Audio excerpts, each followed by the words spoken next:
DigiBounce Genesis Sale đã quay trở lại.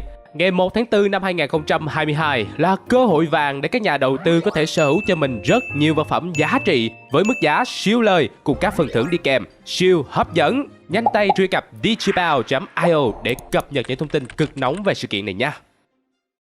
Hiện nay, một khi nói đến game kinh dị có xuất xứ từ địa danh Đài Loan, là game thủ khắp nơi lại rất háo hức.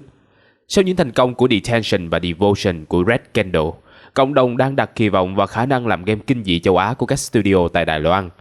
Chính nhờ sự tương đồng về văn hóa cùng với trình độ chuyên môn khá tốt giúp người chơi có những tựa game chất lượng cùng những câu chuyện ma quen thuộc gần gũi hơn so với phong cách phương Tây. The Bridge Cursed: Road to Salvation vì vậy cũng là một cái tên nhận được nhiều kỳ vọng ngay từ khi hé lộ. Việc The Bridge Cursed: Road to Salvation, tạm dịch là Nữ Quỷ Kiều khai hồn lộ, được đánh giá cao không chỉ nằm ở chỗ nó là một tựa game đến từ Đài Loan, mà còn ở việc studio thực hiện lại là một cái tên cực kỳ nổi tiếng. Ở mảng kinh dị, có lẽ Softstar Entertainment chỉ là một tân binh. Thế nhưng nếu nhắc tới Đế Quốc Thiên Thần hay Empire of Angels thì chắc nhiều người sẽ nhớ ra ngay nhà sản xuất này. Về Đế Quốc Thiên Thần thì đó là một tựa game chiến thuật dàn trận lấy phong cách phương Tây nhưng do nhà sản xuất Substar Entertainment đến từ Đài Loan thực hiện. Sau huyền thoại Bridge and Dean thì nó là một game khá hấp dẫn để trải nghiệm. Trở lại với nội dung chính, sau Đế Quốc Thiên Thần, Substar tiếp tục sự thành công của mình với nhiều series game nhập vai lấy đề tài tiên hiệp rất nổi tiếng như Tiên Kiếm Kỳ Hiệp, Hiên Viên Kiếm. Sau thời gian mở rộng kinh doanh sang khâu phát hành game cũng như ra mắt một số trò chơi di động, The Bridge Cursed: Road to Salvation đánh dấu sự chuyển mình của Substar khi họ rời bỏ đề tài tiên hiệp quen thuộc để thử sức khai phá ở mảng kinh dị. Game chưa xác định ngày ra mắt, nhưng chúng ta vẫn có thể trải nghiệm một chút không khí cũng như gameplay của The Bridge Cursed qua bản demo được cung cấp miễn phí. Về cơ bản, The Bridge Cursed: Road to Salvation là tựa game được xây dựng dựa theo bộ phim điện ảnh The Bridge Cursed do Đài Loan sản xuất năm 2020. Bạn có thể tìm xem phim với từ tiếng Việt là Lời Nguyền Cây Cầu Ma Ám. Quan sát sơ bộ cho thấy, trò chơi được xây dựng khá sát với nội dung của bộ phim khi cùng nhắc đến truyền thuyết đô thị khá nổi tiếng tại Đài Loan. Câu chuyện này kể về một cây cầu ma quái tọa lạc trong khuôn viên của trường đại học Đông Hồ nằm ở Đài Trung. Theo đó, trong trường có một cây cầu nhỏ bắc qua một con kênh, tương truyền là có một cô gái do buồn lòng bạn trai đã nhảy xuống tự tử. Từ đó các bậc thang dẫn ra khỏi cầu vốn chỉ có 13 bậc thì đêm đến lại tự động tăng thêm một bậc nữa. Trong thời gian đó, nếu ai đi qua cầu, bước trên cầu thang mà đếm được bậc thứ 14 thì có nghĩa là có ai đó đang ở bên cạnh bạn.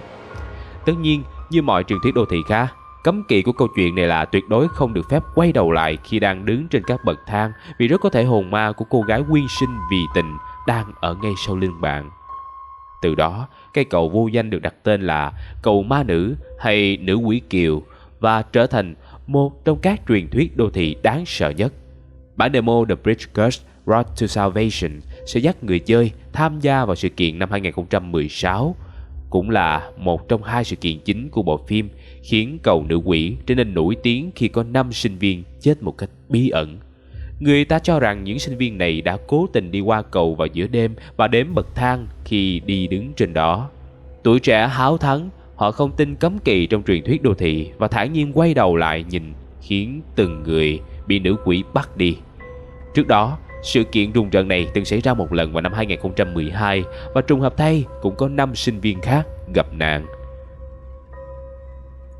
The Bridge Cursed: Road to Salvation demo, khởi đầu của thảm họa.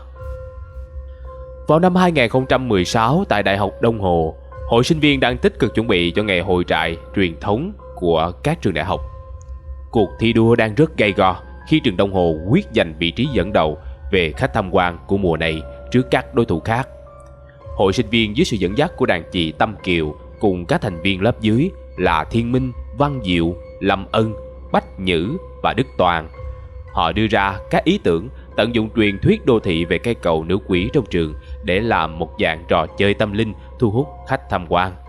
Sau nhiều lần cố gắng, cuối cùng họ đã thuyết phục được nhà trường cho phép khai thác chủ đề này và chuẩn bị ấn phẩm trang trí khắp khuôn viên trường. Người chơi sẽ vào vai cô gái Tâm Kiều trong đêm 28 tháng 2 năm 2016, ngay trước ngày diễn ra lễ hội.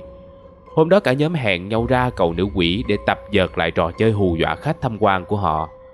Tâm Kiều nhận được tin nhắn của mọi người nên gấp rút di chuyển từ khuôn viên trường học ra khu vực của cầu Nữ Quỷ. Dù thuộc ban tổ chức nhưng Thiên Minh lại khá sợ ma nên luôn mồm niệm Phật. Trên cổ anh ta còn đeo một chiếc bùa bát quái bằng ngọc trông khá nổi bật. Văn Diệu và Lâm Ân tỏ ra bình tĩnh vì không tin vào ma quỷ. Họ còn trêu đùa nhau một cách vô tư về chuyện này. Bách Nhữ thì tỏ ra nghiêm túc khi hối thúc Tâm Kiều ngồi vào ghế đóng vai nhân vật trực tiếp nhận thử thách. Sau khi cô gái đã yên vị trên chiếc ghế đặt giữa cầu, một tấm vải đỏ sẽ được nhóm bạn dùng để bịt mắt cô gái lại. Chiếc ghế mà Tâm Kiều ngồi cũng được nối liền với dây dài có buộc đầy chuông đỏ. Khi nào đồng đội giật dây rung chuông ra hiệu, nghĩa là mọi chuẩn bị đã hoàn tất và cuộc thử thách lòng can đảm sẽ chính thức bắt đầu. Nội dung trò chơi yêu cầu người được thử thách phải bó khăn bịt mắt, vừa bước lên các bậc thang, vừa đếm số, rồi đi một vòng khuôn viên trường trong buổi tối. Khi người tham gia thử thách trở về khu vực được giao hẹn phía trong khu phòng học thì thử thách sẽ kết thúc. Lúc này, những chiếc chuông nhỏ bắt đầu rung lên, báo hiệu bắt đầu thử thách. Tâm Kiều tháo dãy băng bịt mắt ra và chỉ lờ mờ nhìn thấy khuôn viên vườn hoa, vì nơi này đã tắt đèn tối om. Các thành viên của hội học sinh vẫn có mặt đầy đủ và bám sát theo đàn chị, vì đây chỉ là buổi diễn tập. Khi bước lên được một nửa cầu thang thì một hình nhân từ trên cây rơi xuống ngay trước mặt Tâm Kiều khiến cả bọn giật mình. Thiên Minh nghẹn ngào hô có ma, rồi cả bọn đồng loạt hoảng hồn bỏ chạy, bỏ lại một mình đàn chị đang chết sững với con rối bị treo lủng lẳng trên cây.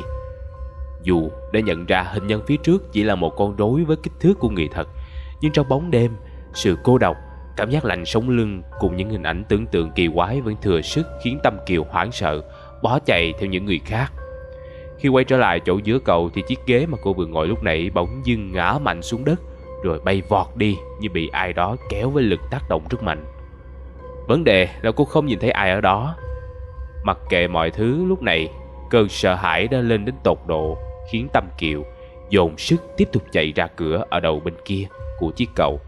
Nhưng từ phía trước lại có một con búp bê lao ra. Con búp bê mà có thể tự chạy như người thì không thể nào là bình thường được. Tâm Kiều lập tức đổi hướng chạy về phía khu hàng rào ở giữa cầu, rồi nắp vào nhà vệ sinh công cộng ở gần đó. Con búp bê rõ ràng là tự di chuyển và đang đi vòng quanh sân tìm mọi người.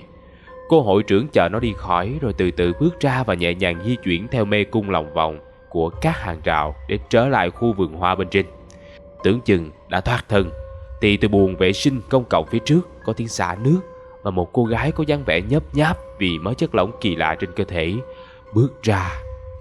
Cô ta lập tức nhảy tới vồ Tâm Kiều rồi đè mạnh xuống đất khiến cô run rẩy xin tha mạng. Thật bất ngờ khi đó lại là Lâm Ân trong bộ đồ hóa trang. Lúc này đàn chị mới biết cô gái này sẽ đóng vai quỷ và tìm cách dọa khách tham quan sợ xanh mặt. Cảm thấy trò đùa hơi quá mức nên Văn Diệu cũng chạy đến nhận lỗi và kéo Tâm Kiều đứng dậy. Cả nhóm chuẩn bị quay về văn phòng của hội học sinh thì Thiên Minh nhờ mọi người tìm giúp chiếc vòng cổ của chiếc bùa mà cậu ta đã đánh rơi trong lúc hoảng loạn. Tâm Kiều vốn tốt bụng nên bảo mọi người cứ về trước đi, còn mình sẽ ở lại để giúp Thiên Minh một tay. Sau một hồi đi tìm, cô nhặt được vật Thiên Minh đánh rơi và nhanh chóng quay về văn phòng của hội học sinh để gặp mọi người. Tại đây, cả nhóm chuẩn bị cho buổi họp cuối cùng trước khi triển khai sự kiện vào ngày mai. Tổng hợp số liệu, cả nhóm nhận thấy trường của mình đang thua trước đối thủ Đại học Văn Hoa về tỷ lệ đăng ký tham gia. Còn trường Đông Hồ, mặc dù cho phép họ khai thác đề tài cầu nữ quỷ, nhưng vẫn có chút miễn cưỡng khi đề ra nhiều quy định nghiêm ngặt. Có vẻ như họ thực sự sợ con ma trong truyền thuyết đô thị này. Cảm thấy không ổn, Tâm Kiều đưa ra đề nghị là bổ sung phần đếm số lượng bậc thang vào trò chơi thử thách để tăng tính hồi hộp. Bách Nhữ phản đối và cho rằng khó khăn lắm nhà trường mới cho phép, nếu làm quá có thể bị hủy sự kiện. Nhưng cô hội trưởng đưa lý do đang thua đối thủ ra để biện luận. Cuối cùng cả nhóm đi đến quyết định sẽ tập dượt lại một lần nữa vào giữa đêm nay và bổ sung thêm phần đếm bậc thang. Họ cũng sẽ livestream lần thử thách này lên mạng nếu lượng người xem khả quan. Sẽ cho thực hiện vào ngày mai, còn nếu người xem quá ít thì sẽ hủy bỏ ý tưởng này. Mọi người nhất trí và bắt tay vào chuẩn bị. Bách Nhữ nhờ Tâm Kiều trở lên phòng ký túc xá lấy máy quay phim chuẩn bị livestream. Mọi chuyện bắt đầu trở nên kỳ lạ khi cô nữ sinh đi ra ngoài. Có một bóng nữ sinh hiện ra chỉ hướng về phía ký túc xá. Mỗi khi chỉ xong thì nó lại biến mất rồi xuất hiện ở đoạn đường kế tiếp. Tâm Kiều cuối cùng cũng đến tầng 4 và căn phòng số 414 quen thuộc của mình. Cô cắm sạc điện thoại và bật một đoạn video lưu trong máy lên xem.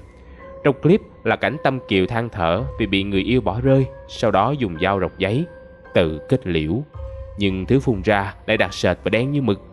Thật quái đản khi vết thương trên cổ tay cô gái liền lại nhanh chóng. Dù khổ chủ đã cắt đi cắt lại nhiều lần. Từ phía sau của Tâm Kiều, một bàn tay vươn ra nắm lấy vai cô. Kế đó, một con quỷ có đầu tóc rối bời cùng làn da nhăn nheo xuất hiện. Và đoạn demo kết thúc. Bản demo của The Bridge Cursed Road to Salvation nói lên điều gì? Thông qua bản demo với thời lượng chơi khoảng 30 đến 40 phút, chúng ta có thể nhìn thấy một số đặc điểm ban đầu của The Bridge Cursed Road to Salvation. Đầu tiên và trực quan nhất chính là phần đồ họa. Với sự thể hiện của Unreal Engine, thế giới trong game được tạo hình khá tốt với cảnh quan môi trường hợp lý, tạo ra không gian rộng lớn của một ngôi trường đại học. Nhưng ngược lại, phần chuyển động của nhân vật lại có chút vấn đề. Xét về mặt thẩm mỹ, kinh nghiệm lâu năm tại mảng tiên hiệp của Substar đã được phát huy cực lớn khi các nam thanh nữ tú trong game đều được tạo hình đúng chuẩn soái ca, soái tỷ. Thậm chí vài nhân vật phụ trong nhóm cũng có nhan sắc từ ưa nhìn đổ lên. Nhưng có lẽ do làm game tiên hiệp quá nhiều năm, chủ yếu tập trung vào sự hoa lệ và màu sắc của chiêu thức hơn là tính hợp lý trong từng cử động của nhân vật. Những vai nữ như Lâm Ân rõ là đẹp chuẩn kiếm hiệp, nhưng khi soi kỹ vào thì chúng ta có thể thấy một số điểm bị lem nhem trên mô hình nhân vật, giống như được dựng không sắc sảo lắm. Mặt khác, dáng đứng của nhân vật đôi khi không thẳng, không tự nhiên. Có thể đây là bản demo làm sớm nên nhà sản xuất chỉ ghép vội các mô hình dựng tạm để thể hiện đại ý về vận hành của game, và bản chính thức sẽ được tối ưu những chi tiết này. Đối với một game kinh dị dạng sống còn thì việc chơi thả diều với ma là một tính năng rất quan trọng. Chúng ta có thể trải nghiệm nó qua đoạn game chạy trốn từ cầu nữ quỷ về vườn hoa. Các thao tác trốn chạy, ẩn nấp, chờ con ma đi khuất để luồn lách và vượt qua nó một cách êm thấm được làm khá tốt. Hơn nữa, trong tình huống bị rượt đuổi, màn hình hiển thị các sợi tơ máu tùy thuộc vào tình trạng đeo bám của đối phương có gắt gao hay không. Lúc con ma mệt mỏi, không đuổi nữa thì các vệt máu trên màn hình sẽ tan đi. Chính nhờ hiệu ứng này, bạn sẽ dễ dàng nắm được tình trạng của mình ngay cả khi đang nấp trong một khu vực không có tầm quan sát tốt. Giải đố cũng là một phần của thể loại kinh dị sinh tồn, và nó được thể hiện qua các chi tiết như tìm đường đi và chuẩn bị tài liệu cho cuộc họp mặt với hội học sinh. Về phần tìm đường, The Bridge Cursed Road to Salvation có vẻ hơi khó nhằn khi không hề có mốc chỉ đường nào giúp bạn xác định được vị trí kế tiếp của nhiệm vụ. Người chơi phải tự nhận thức và rõ được vị trí nhiệm vụ thông qua lời thoại cũng như kết hợp với khả năng quan sát để tìm đường đi. Các nhiệm vụ như tìm về văn phòng hội học sinh hay tìm về phòng ký túc xá hoàn toàn dựa vào bảng chỉ đường lắp trong khuôn viên trường. Bình thường có thể đây chỉ là một sự phiền phức nho nhỏ, nhưng nếu trong bản chính thức khi bạn đang hoang mang tìm đường và sau lưng có một con ma cứ hát ca khúc "Anh ơi ở lại" thì cảnh tượng đó quá đẹp tới mức không dám nghĩ tới luôn.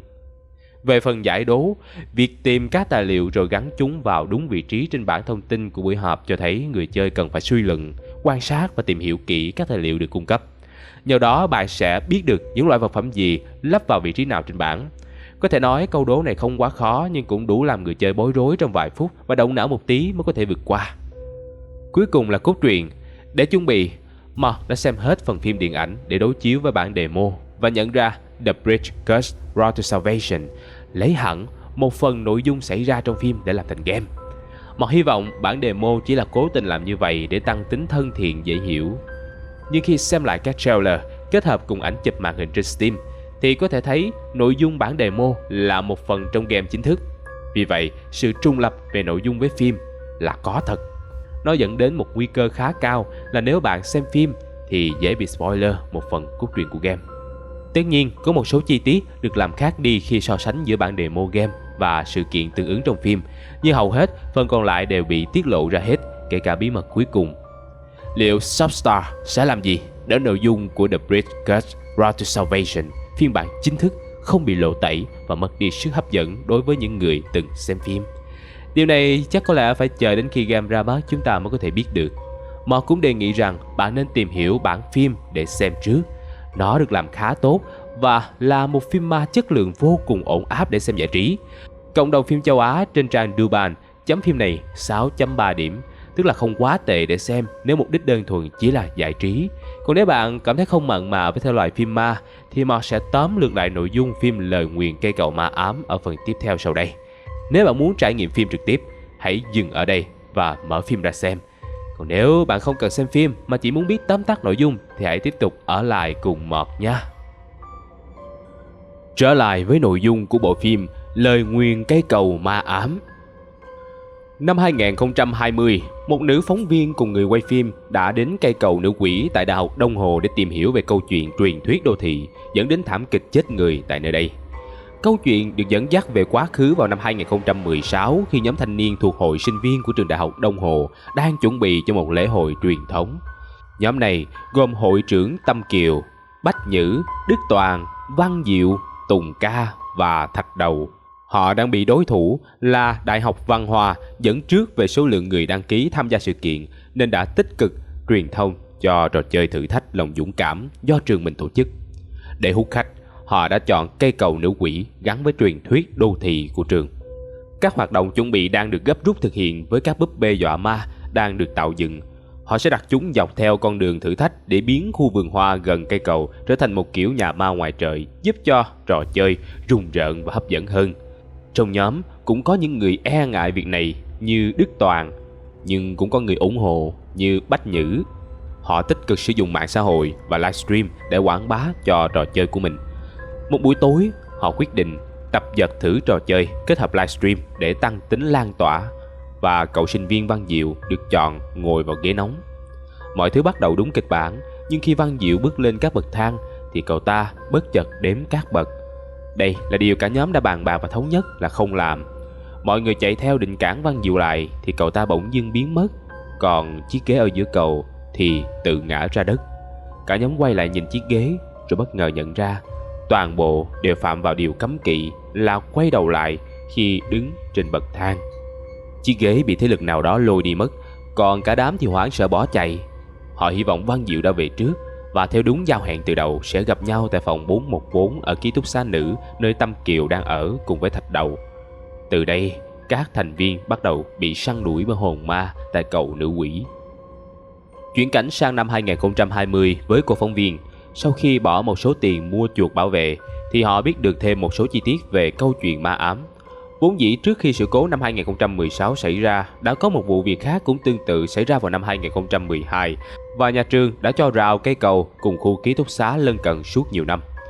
Tuy nhiên, đám sinh viên trẻ tuổi háo thắng không biết sợ mà tiếp tục trò chơi thử thách ở đó để chứng tỏ lòng can đảm. Để tránh điều tiếng, nhà trường đã công bố họ tự tử vì áp lực trong quá trình học tập. Nhưng thực tế, các sinh viên đã chết rải rác ở khắp nơi trong khuôn viên trường cùng với một nguyên nhân là do đuối nước. Quay trở lại với nhóm sinh viên, Văn Diệu nhận ra mình vẫn đang đứng ở bậc thang, còn các bạn thì biến đâu mất hết. Anh cố gắng giữ bình tĩnh, không quay đầu lại và dùng điện thoại soi đường để đi tiếp. Nhưng vì quá sợ hãi nên đã tuột tay làm rơi nó xuống chân bậc thang. Anh phải đi giật lùi lại để nha, nhưng vô tình xoay người khi đang mò tìm điện thoại trong bóng tối và bị nữ quỷ tóm được. Tùng Ca trở về ký túc xá và đang ngồi trong nhà vệ sinh. Anh ta đột nhiên nghe thấy những âm thanh kỳ lạ bên ngoài. Sau đó cũng bị nữ quỷ bắt rồi dìm chết trong một cái xô nước. Đức Toàn cùng Bách Nhữ vốn đang lén hẹn hò. Anh và bạn gái đang đi cùng nhau để tìm tung tích Văn Diệu. Cả hai quyết định đến phòng bảo vệ xem trộm camera để biết Văn Diệu có trở về hay chưa. Nhưng thay vào đó Bách Nhữ lại nhìn thấy một cái bóng trong băng ghi hình, trong khi Đức Toàn hoàn toàn không thấy gì cả. Cả hai quyết định quay trở lên khu lớp học tìm bạn của mình, nhưng họ bị bóng ma bám theo và bắt được. Tâm Kiều và Thạch Đầu lúc này đang ở trong ký túc xá chờ mãi nhưng không thấy ai quay về. Trong khi nhà Thạch Đầu hộ tống mình đi vệ sinh, Tâm Kiều bị bóng ma bám theo. Bóng ma sử dụng cái xác của Tùng Ca để dọa cả hai cô gái phải bỏ chạy. Tâm Kiều bị kẹt trong phòng 416 đối diện và suýt bị bắt. Nhờ Thạch Đầu đến kịp nên họ thoát ra được, nhưng không thể chạy khỏi ký túc xá. Ảo cảnh khiến họ cứ quanh quẩn xung quanh cầu thang nhưng không thể nào xuống tầng dưới được. Thay vào đó, họ bị đưa lên mái nhà. Cuối cùng, Tâm Kiều bị xô ngã xuống sân, còn Thạch Đầu bị con ma dìm chết trong bồn nước ở trên mái nhà. Con ma sau đó lại tiếp tục dùng xác của Thạch Đầu để dọa Tâm Kiều phải bỏ chạy trở về cầu nữ quỷ. Lúc này, khung cảnh chuyển sang cô phóng viên. Cô ta tiếp tục tìm kiếm thêm các dữ liệu của ngày xưa và vào được căn phòng của hội học sinh. Sau khi tổng hợp dữ liệu của vụ án làm 5 người chết xảy ra vào năm 2016, rồi đối chiếu với các hình ảnh kỷ yếu chụp ban chấp hành hội sinh viên qua các năm, cô phóng viên phát hiện những bất thường trong số người gặp nạn năm đó. Theo đó, camera ghi hình được 6 người tham gia trò chơi thử thách, nhưng số nạn nhân cuối cùng chỉ có 5. Sau khi xem lại những hình ảnh kỷ yếu thì cô phóng viên bất ngờ phát hiện Tâm Kiều là người có mặt trong số nạn nhân năm 2016, nhưng cũng chính cô ta nằm trong nhóm nạn nhân của sự kiện năm 2012. Nhưng vì sự kiện năm 2012 được trường đại học giấu quá kín nên hình như không ai biết về nó, cũng như danh sách những nạn nhân đã chết. Hình chụp nhóm sinh viên gặp nạn năm 2012 có 3 gương mặt quen thuộc là Tùng Ca, Tâm Kiều và Thạch Đầu. Những người còn lại đều là người lạ. Điều này dẫn đến câu hỏi, người thứ 5 trong sự kiện xảy ra năm 2016 mà Tâm Kiều đã thế chỗ là ai? Sự việc quay về với nhóm học sinh năm 2016. Lúc này, Bách Nhữ bị bóng ma bắt cóc đến cầu nữ quỷ và Đức Toàn đuổi theo sau. Tâm Kiều lộ diện là người bị bóng ma điều khiển và cô ta đã sắp xếp mọi thứ nhằm gài bẫy nhóm sinh viên tham gia trò chơi ở cái cầu quỷ ám. Lúc này sự thật về câu chuyện năm đó cũng đã được từ từ hé lộ. Cô gái kia không tự sát vì tình. Khi cô đến chỗ hẹn với người yêu ở trên cầu thì chàng trai không xuất hiện. Thay vào đó, cô bị 5 tên đàn ông lạ mặt lôi vào rừng cưỡng hiếp. Sau đó chúng ném cô xuống hồ nước để giết người diệt khẩu. Cô gái chết thảm đã trở thành hồn ma báo oán. Cứ vào mỗi năm nhuận, đến ngày 29 tháng 2 cô sẽ trở về nơi này và bắt đi 5 mạng người. Tâm Kiều đáng lẽ phải chết vào sự kiện xảy ra năm 2012, nhưng vì dục vọng cầu sinh mãnh liệt nên đã đồng ý làm tay sai cho nữ quỷ để đổi lấy mạng sống. Cô ta bắt lấy Bách Nhữ và buộc Đức Toàn phải lựa chọn liều mạng cứu người yêu hay bỏ chạy tìm cơ hội sống. Anh sinh viên cho rằng tính mạng nào thì cũng đáng giá, nhưng mạng mình vẫn quý nhất nên co giò bỏ chạy. Tâm Kiều sau đó giết chết Bách Nhữ và truy sát Đức Toàn. Nhưng trái với điều mọi người suy nghĩ, cô thú thật cuộc sống tạm này quá khổ sở. Có lẽ năm đó cô nên chết đi chứ không nên hèn mọn sống tiếp như vậy. Cô cầm một viên gạch nói với Đức Toàn rằng đằng nào cũng phải có đủ 5 mạng người. Nếu anh muốn sống đến vậy thì hãy giết cô rồi thế chỗ. Trở lại với cô phóng viên, sau khi lục tìm các tấm ảnh kỷ yếu chụp vào năm 2016 trên website hội học sinh, cô tìm được một tấm ảnh khá đáng ngờ. Trong tấm ảnh này, thành viên thứ 6 của hội học sinh lại có gương mặt giống hệt như người đang quay phim cho cô từ đầu đến giờ. Không ai khác đó chính là Đức Toàn, kẻ đã được lựa chọn thế chỗ của Tâm Kiều. Hắn cho biết công việc này không hề dễ dàng gì, nhưng để tiếp tục sống sót, hắn sẽ nhẫn nại nộp đủ số nạn nhân cho nữ quỷ. Nói xong hắn lao vào tấn công cô phóng viên. Màn hình lúc này bỗng mất đi tín hiệu và mọi thứ rơi vào màn đêm tăm tối. Trong đoạn dẫn chuyện sau đó, chúng ta sẽ biết buổi tối của hôm đó chính là ngày 29 tháng 2 năm 2020. Người quay phim Đức Toàn bắt đầu tiến hành buổi ghi hình trò chơi thử thách lòng dũng cảm tại cầu nữ quỷ dưới danh nghĩa chương trình truyền hình thực tế có các tình nguyện viên tham gia. Câu chuyện 4 năm trước sẽ tiếp tục được lặp lại. Và như vậy chúng ta đã điểm qua các nội dung có liên quan đến tựa game The Bridge Curse Road to Salvation. Hiện tựa game kinh dị có vẻ hấp dẫn đến từ Đài Loan này vẫn chưa xác định ngày ra mắt chính thức. Hy vọng với những điều hứa hẹn đã thể hiện trong bản demo, nhà sản xuất Substar sẽ làm tốt hơn khi bản chính thức của trò chơi ra mắt. Nói gì thì nói, chứ một trong các ông trùm làm game tiên hiệp ngày xưa bây giờ đi làm game kinh dị thì cũng đáng để lót dép hóng lắm chứ bộ. Và video hôm nay của Mò xin được dừng tại đây. Các bạn cảm nhận gì về phần demo của game nói về truyền thuyết đô thị cái cầu nữ quỷ? Những phân tích nhận định của Mò có khiến các bạn đồng tình? Hãy để lại một bình luận nha. Hẹn gặp mọi người vào lúc 12 giờ trưa thứ 3, 5, 7 chủ nhật hàng tuần với những câu chuyện ly kỳ tiếp theo.